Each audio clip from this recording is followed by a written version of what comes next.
The Mound City Film Series is bringing the world-renowned Mountainfilm Festival from Telluride to St. Louis for the first time. This free community-centered event isn't about watching films, but to connect people to nature, culture, and the importance of conservation. Here to tell us all about this series is Development and Marketing Director Charles Witt and our own environmental reporter Avery Martinez. Welcome to my St. Louis Live. Well, you've been here before and you work here, so it's kind of exactly that kind of thing.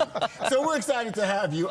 Charles, I want to start with you. What does it mean for Open Space STL to celebrate its 60th anniversary by partnering with Mountainfilm Festival? Well, it's just a great cornerstone opportunity to highlight all the great work that's gone on over 60 years. We just had Operation Clean Stream, which celebrated its 58th year, the longest running river cleanup in America. We were originally founded as a land trust, and we've bought a lot of the land in the area for state and county parks like Castlewood.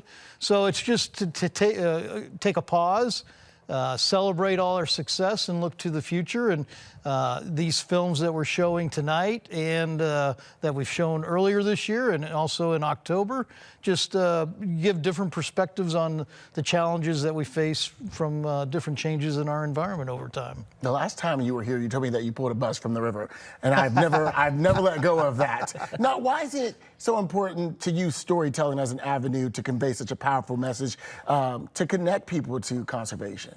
I think the more that you can make the personal connection of what it means to each person on how the environment affects their life, the quality of their water, the quality of their air, the opportunities to have recreation in the area like we do with our parks and Katy Trail and Forest Park. So just making that opportunity to make that personal connection, and the best way to do that is through great visual storytelling, and it's what these films do.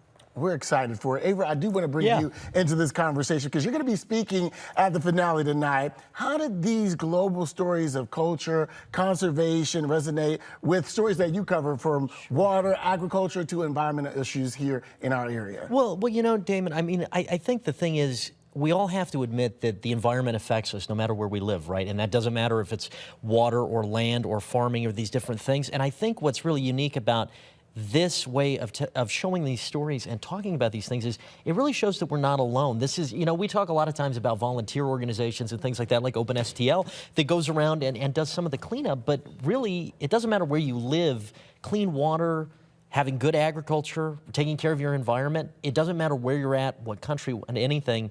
You all have to work together, and you really have to build those partnerships, which is key. And for me, it's kind of exciting because I grew up in Colorado, and I grew up not too far away from Telluride. So I knew Telluride Film Festival for a long time, so it's kind of neat to have moved out here to St. Louis to cover this stuff, and then here's the connection also kind of back home, so that's a little fun.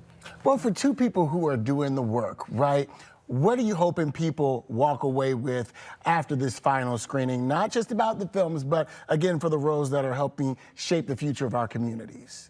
It just shows you what,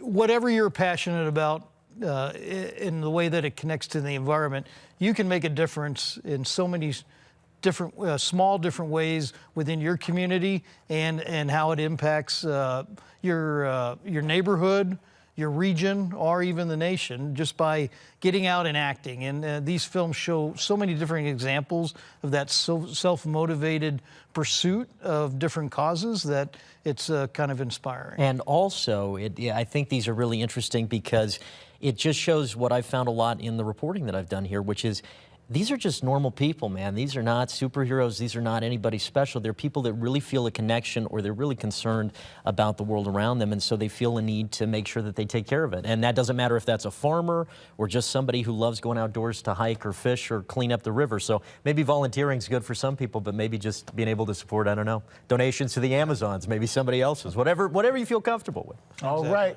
Gentlemen, thank you so much for the work that you do and that you're going to do.